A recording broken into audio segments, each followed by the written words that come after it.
everyone, I'm Lidiana Śmiech, Vice President of Warsaw Institute, and it is my pleasure to welcome you to today's special event, Religion on Fire, Ukraine Monitor. The program is financed by the National Institute of Freedom, Center for Civic Society Development as part of the government program Civic Initiatives Fund Pro 4 for the years 2018-2030. We are honored today to host Dr. Irina Feno, member of NGO Workshops for the Academic Study of Religion. Hello, welcome. Hello. And Dilia Pitgorna, member of NGO Workshop for the Academic Study of Religion. Hello. Hello, honored to be here.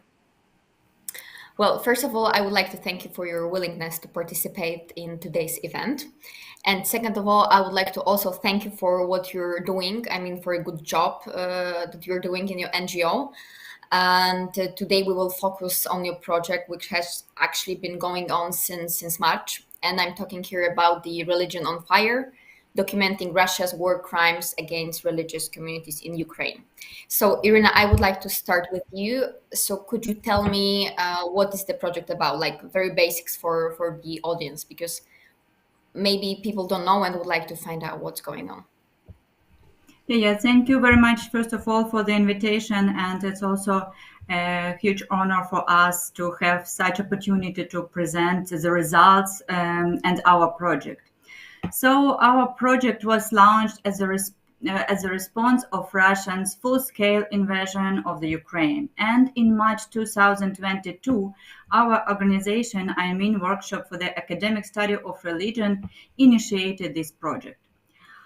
This project aims to record and document the damage suffered by religious building as a result of military actions of the Russian army in Ukraine, as well as killing, wounding, and abduction of religious leaders of various denominations. During the war, our team has a goal to collect the data on the war crimes committed by the Russian Federation in Ukraine against religious communities of different denominations. And maybe a few words about how we collect this data. And firstly, we make the monitoring of open sources. Since the beginning of the work on our project, the systematic monitoring of open sources are done by the members of our team. Sites, pages of social networks representing different religious organizations, as well as the military and the government reports on damage during the hostilities and the shelling. And at that moment, the project team monitors about 150 open sources. And secondly is our monitoring visits. After the deoccupation and the demining some regions, now I am talking about the Kyiv region mostly, the project representatives were able to make the monitoring visits to the settlements that suffered as a result of shelling and occupation, and trying to visit the religious building on these territories. So it allows us to record information that couldn't be present publicly, and also our member team has the opportunities to communicate with the representatives, which helped to establish some details of these terrible events. And thirdly, the project team received some internal monitoring data from the representatives of religious organizations, press services, who also collected the information about the damaged structures within the communities or administration. And from the very beginning, our project was supported by the state services of Ukraine for the ethnopolitics and the freedom of conscience of Ukraine. And now we are still cooperating with this state service. Well, it seems like there's a lot of work. So how many people are in the team? Because there are so many sources, as you said, and so many things to do. Yeah, our team contains just maybe 8 or 9 representatives. It looks not a big team, but we are doing this regularly, so it's okay. You're working all day and all night to collect everything. Sometimes, yes. Yeah, Thank you I very would like much. to say that the part of our team are inside the Ukraine, and they have the opportunity to do these monitoring visits. And some part of our team are outside the Ukraine, so we have the opportunity to make the systematic monitoring of the open sources. So we are in a contact during the all time, during the day and during the night. Thank you very much, Irina. And Lilia, could you tell me, like, what are your current findings? I mean, how much was destroyed? You know, because you're collecting so much data, so probably you have some like statistics, and you know, how does it look like? Yeah, sure. So for today, for October 28, we know about at least 344 cases when religious buildings were damaged or destroyed by the Russian soldiers. And among them are at least 32 objects that are completely ruined and cannot be restored at all. And we documented information about at least 9 severely damaged and destroyed objects that are architectural monuments and that are dating back to the 18th and 19th and 20th centuries, and that are important landmarks of the Ukrainian heritage and history. And when talking about numbers, I say at least because we count only known cases. But unfortunately, a large array of information, especially from the occupied territories, is still unknown. And as per today, the vast majority of the damaged buildings, almost 60%, belong to the Orthodox churches, and about 32% of the ruined buildings belong to the Protestants. But the list of the ruined religious buildings is not limited by the Orthodox and Protestants. It comprises as well synagogues, mosques, buildings of the Ukrainian Society of Krishna Consciousness, Karaitsky NASA, etc.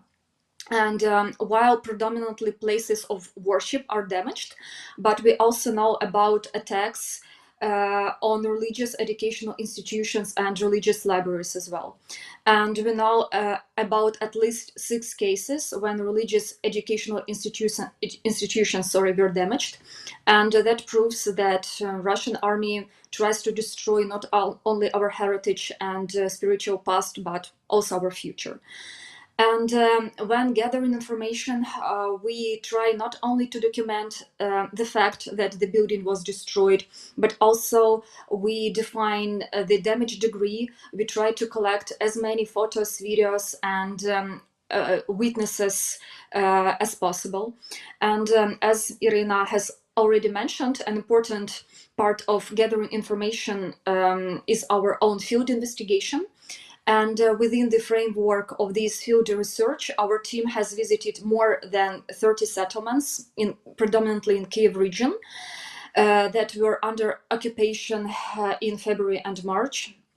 And our team personally investigated and documented more than 150 religious buildings and interviewed religious leaders and witnesses of the war crimes committed by the Russian soldiers.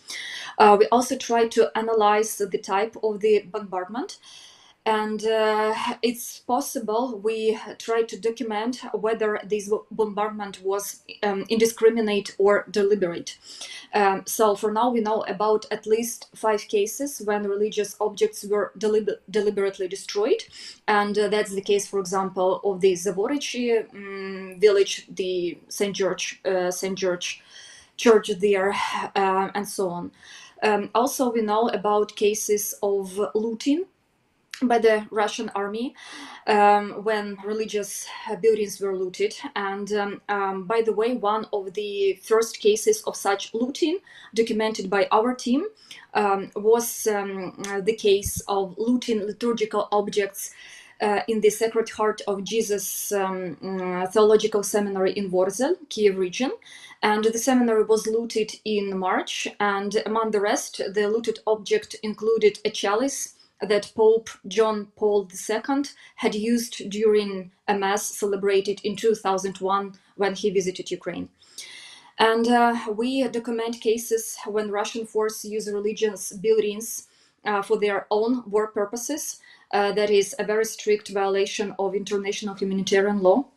And we know about at least 7 of such cases when churches were used by the Russians as military headquarters and weapon storage. And our project focuses on religious figures as well. And at least 26 religious figures, including military chaplains, volunteers, were killed by bombings or shot with automatic weapons.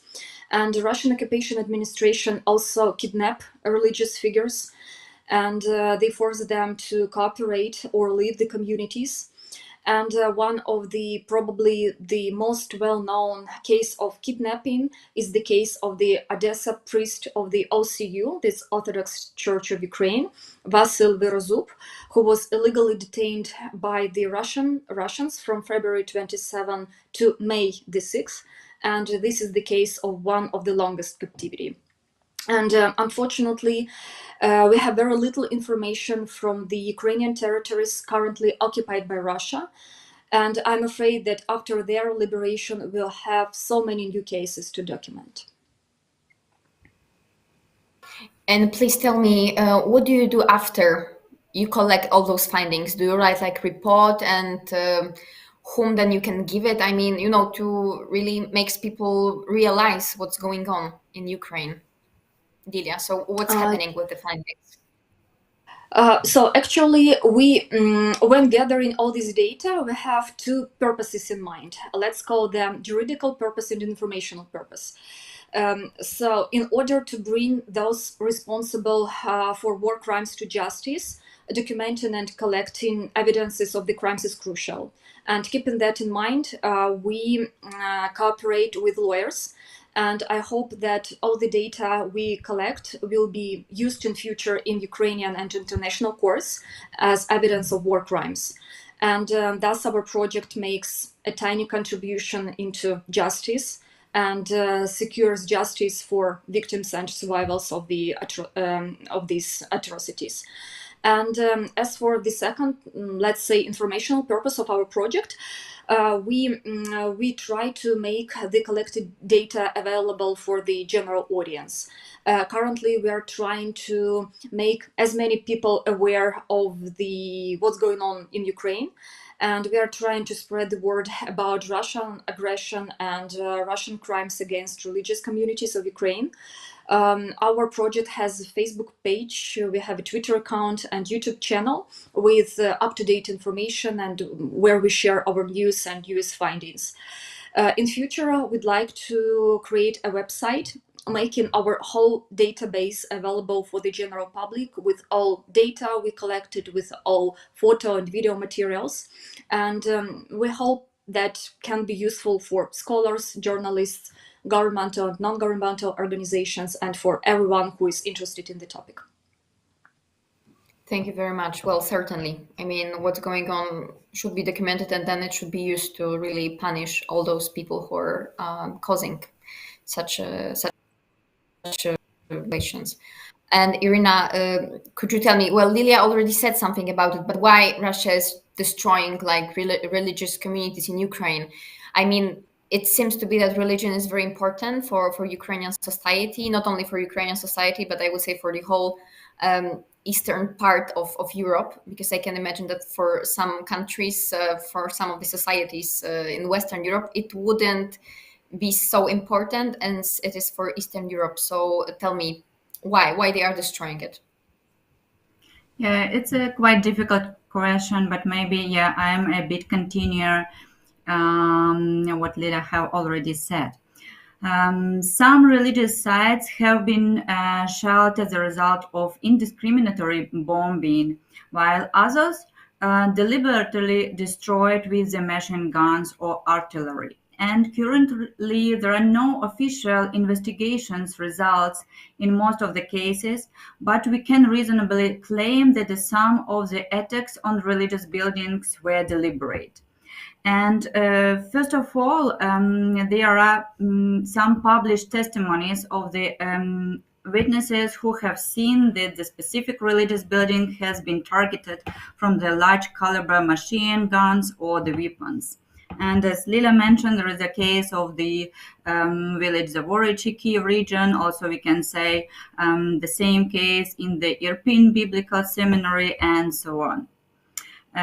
Secondly, the very fact that the church was shot with a machine gun, especially from the close range, indicates that the church was the target, and it happens also in some villages in the Kiev region. Moreover, there are some cases when the churches has been fired from the inside in particular, and also some icons have been shooted. And yeah, I should mention that from the very beginning of the invasion, even before it, the Russian political and the religious leaders, including the President Vladimir Putin and the Moscow Patriarch Kirill Gundayev, used the religious factor as one of the reasons of the invasion. And they accused the Ukraine side of violating of the rights of the Ukrainian Orthodox Church Moscow Patriarchate, of imposing Western values, and urged to rid the population of Ukraine from the religious oppression. And at the same time, with its invasion, Russia is not only destroying the landscape of religious pluralism in Ukraine, but it also is literally destroying the temples, depriving the believers of the opportunity to implement their freedom of religion and belief. A very difficult situation in the occupied territories, where the religious pluralism is being declined and minorities are losing the opportunity to freely practice their religion. And even the priests of the Moscow Patriarchate, I mean Ukrainian Orthodox Church Moscow Patriarchate, who are disloyal to the Russian administration, risk ending in the prison or as a periodically called to the interrogations or kidnapped. And speaking about the role of religion in Ukraine, I can say that this role is huge. And commonly saying, we have a high level of religiosity in Ukraine and a quite high level of trust to the church. And maybe in a detail, according to the opinion poll that was conducted by the Razumkov Center in 2021, and the Razumkov Center is the Ukrainian non-governmental public think tank, the dynamic of religiosity in Ukraine was not lower than 75% since 2010. And in 2021, it was 78%. And also, the importance of the church or religious organization is in Ukraine is confirmed by the high level of the public trust. And in a wartime is commensurate with the trust of the armed forces in Ukraine and also volunteer organizations. Also, in a detail, the trust is the most often expressed during the 2021 to the armed forces of Ukraine. For example, the level of trust was 78%, to the volunteer organization 74%, and to the church 73%. So you can see here what is the level of trust to these institutions.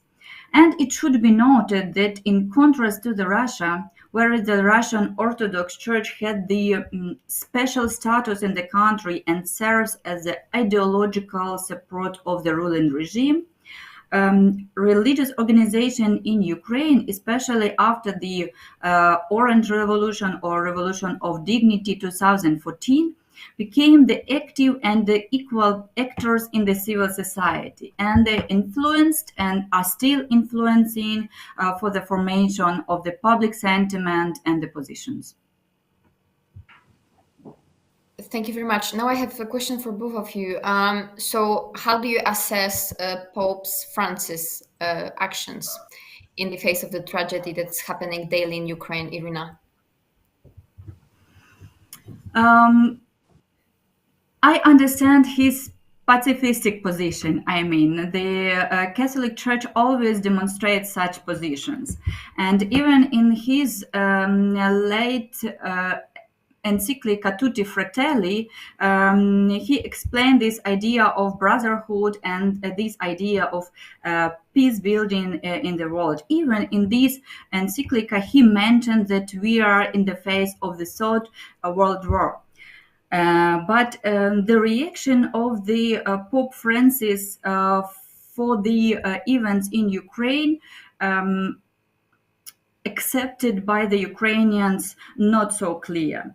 I mean, we feel the support of the Ukraine by the Pope Francis with the prayers, with some very important words for us. But at the same time, some actions and some words have very ambivalent reactions. And I mean, these steps for reconciliation or peace building at this time are not accepted now are not be able accepted by the Ukrainians without the emotional reactions. And I am not sure that the Ukrainians now are ready to accept this idea to make some peace building steps. So, I mean, I can understand why Pope Francis is doing this, and nevertheless, and at the same time, I understand the reaction of the Ukrainian society. Well, me personally, I don't understand, because for me that's quite obvious who is bad and who is good. And I don't see any problems with saying that, especially if you are Pope.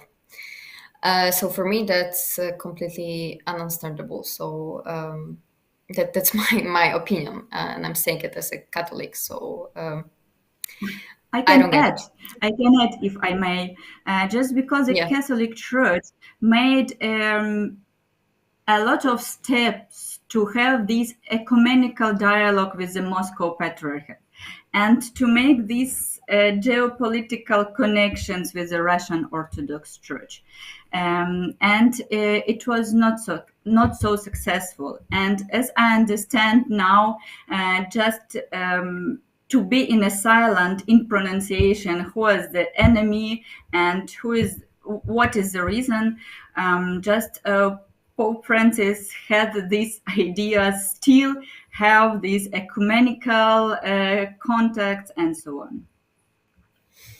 Yes, well, but still, we know who's invading independent country, and I think that's a fact, and we should talk about facts. And Lilia, so what do you think? How do you assess Pope Francis' behavior? So actually, my position is pretty ambivalent because one part of mine is, I don't know, a scholar part, and another part of me is a Ukrainian part. And from, let's say, this scientific point of view, I understand it. So I understand these peace-building inclinations by Pope Francis. I understand this support of the ecumenical dialogue. So in this, from this point of view, I really understand his actions.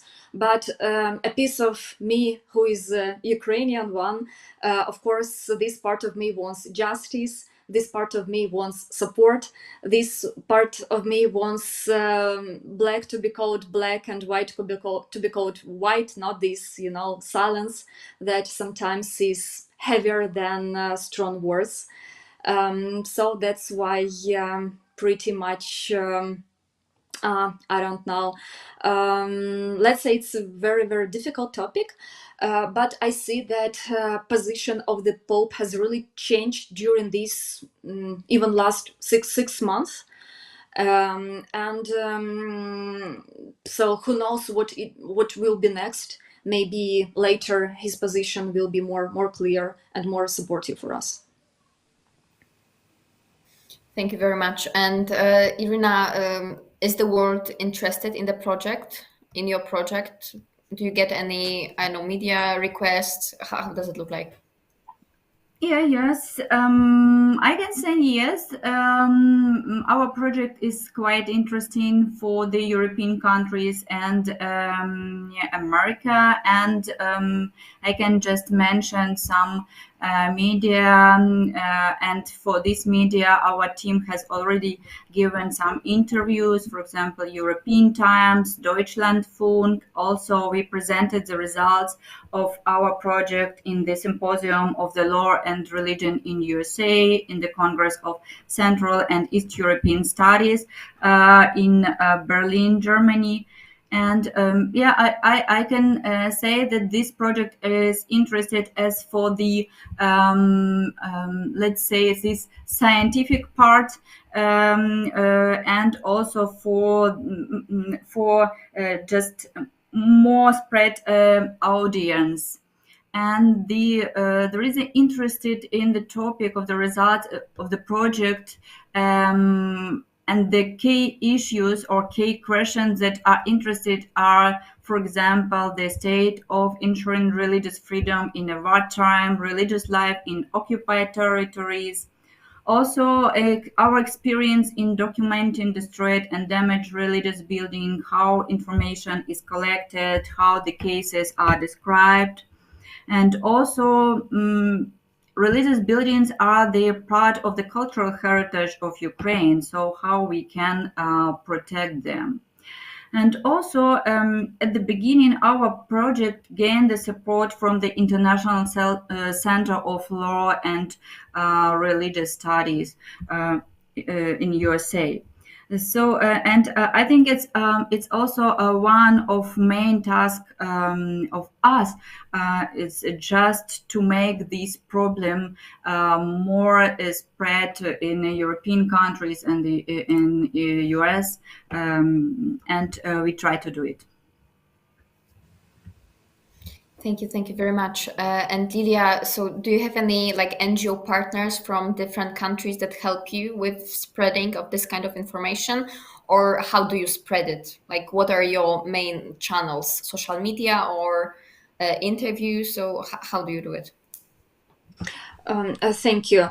So first, as Irina has already mentioned, we have some support from different institutions, and we organize events.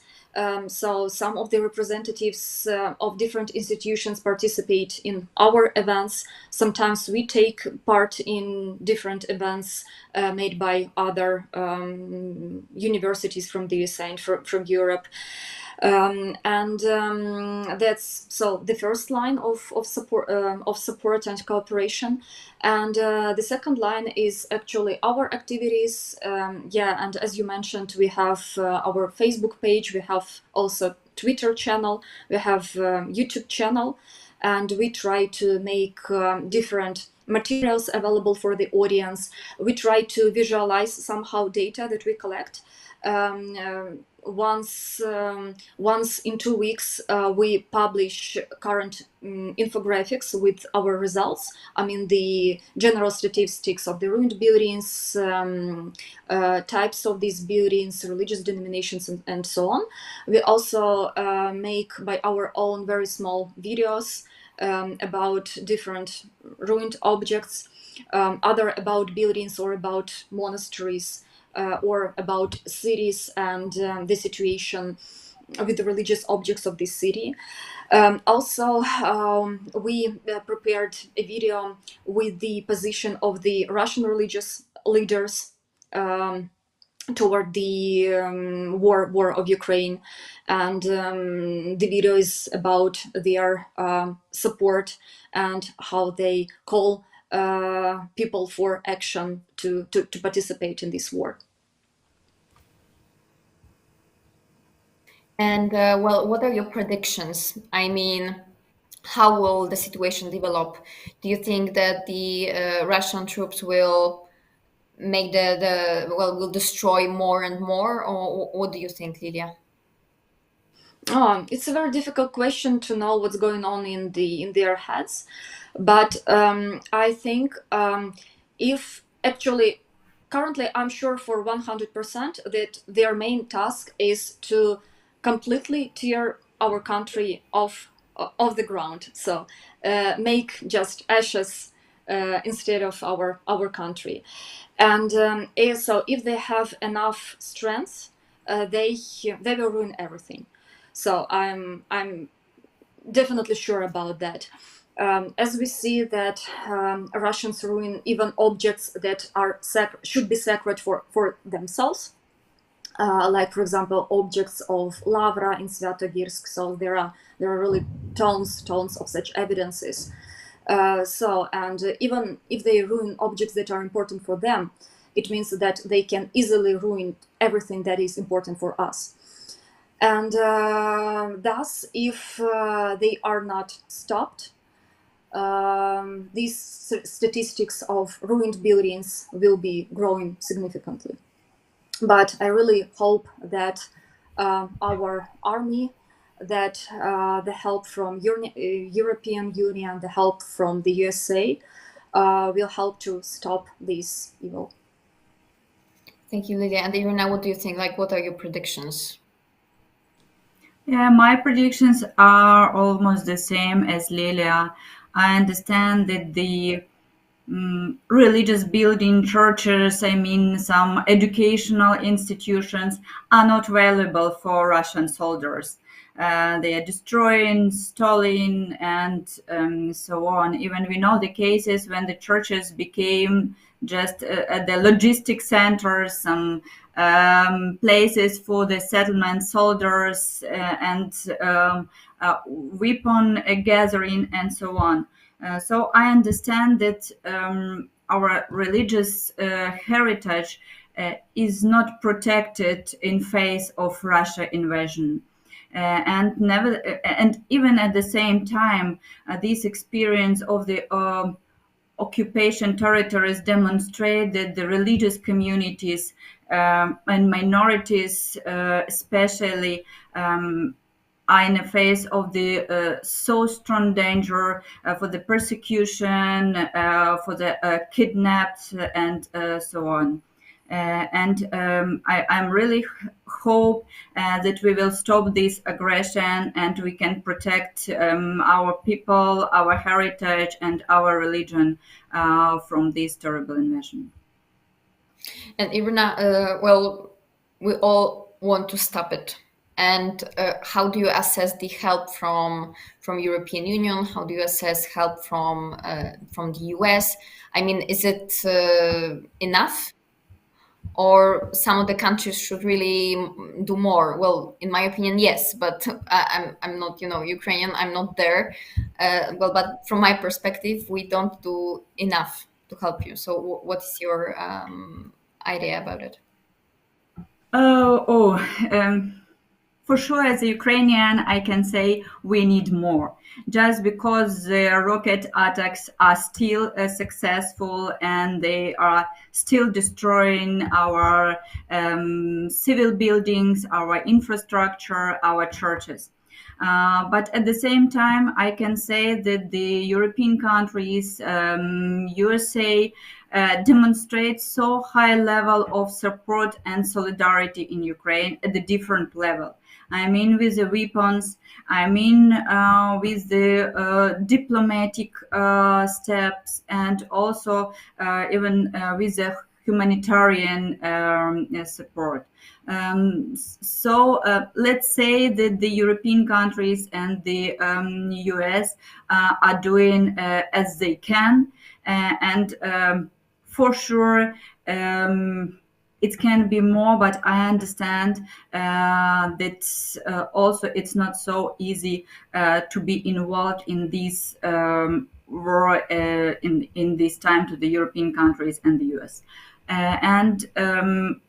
Also, I can say that the even I am now in Germany, and I feel this support from the German people, what they are doing for such people as me that came in Germany and almost without anything, and how the Germans just try to help to survive, to have some opportunity to continue to work, to have the opportunity to be in the contact with the family.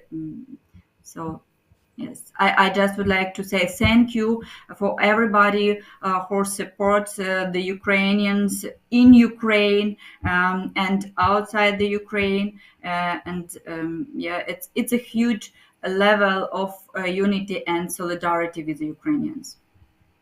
Thank you very much. But I think that we are the ones that should thank you because, well, you are fighting there and, we're sitting in our warm homes. So this is the amazing and great job that you are doing in Ukraine or outside Ukraine, but you're doing great job to monitor the situation and fight for justice, actually. And Lilia, so how do you assess the help from Europe, from US, from the whole world? I'm totally agree with Irina. So, of course, as a Ukrainian, I really want to scream, please cover our sky, give us more tanks, give us more rockets, please give us everything. But I also understand that our resources are limited. And there is pretty a lot of politics, and every country should also think about its own interest, about its own boundaries, and about its own peace. So that's why I really understand that we cannot be given literally everything. And also Russia has been preparing for this war for a pretty lot of time. So it's not just they decided to attack us, I don't know, in January, yes. So they prepared really tons of missiles, they prepared mines, so they prepared everything. And now I understand that in order to fight with this huge machine of death, so many things should be done. But I really understand that any country cannot give us just enough, yes, because to fight with Russia you always need more and more and more. But I'm really grateful that the help from European Union and from the USA, so this help doesn't stop, this help continues, and we have new weapons, we have new new ways how to fight for us and how to save more lives of people. And I'm really very grateful for support of Ukrainians abroad. And personally, me, I'm currently in Poland. And I'm really sincerely very grateful for the Polish government and for people around me, for their constant support and for this, I don't know, tiny signs of support, like Ukrainian flags on buses or on trams or some banners in Ukrainian. And it's tiny, but it's really very, very important when you far from home, miss your home and miss your relatives very much. So thank you for everything you do for us. Thank you. I must say we're all in this together, and this 24th of February, like I must say, completely redefined not only the security in Europe, but the whole order of the modern world. And I think that we will never go back, to what has been going on. So I'm really grateful that there is such a great solidarity in the European Union and in the whole Western world. And I hope it will be still ongoing because, well, we need to do it together. So Slava Ukraini. And ladies, thank you. Thank you very much for your today's present in our event. The event would be available on our Facebook, on our YouTube channel, and also at our webpage. So to be sure to share today's event with everyone who's interested in the project. We'll be also very happy to share some of your findings because I think it's crucial and very important topic to also spread it all around the world. So thank you very much. Once again, I wish you a lot of strength and a lot of new ways to find all of the data that are needed for you. Thank you very much. Thank you very much for this unique opportunity to participate and for the invitation. Thank you very much. It was very important for us and we are very honored to be here. Thank you. Thank you. Yeah, thank you very much. Have a nice evening.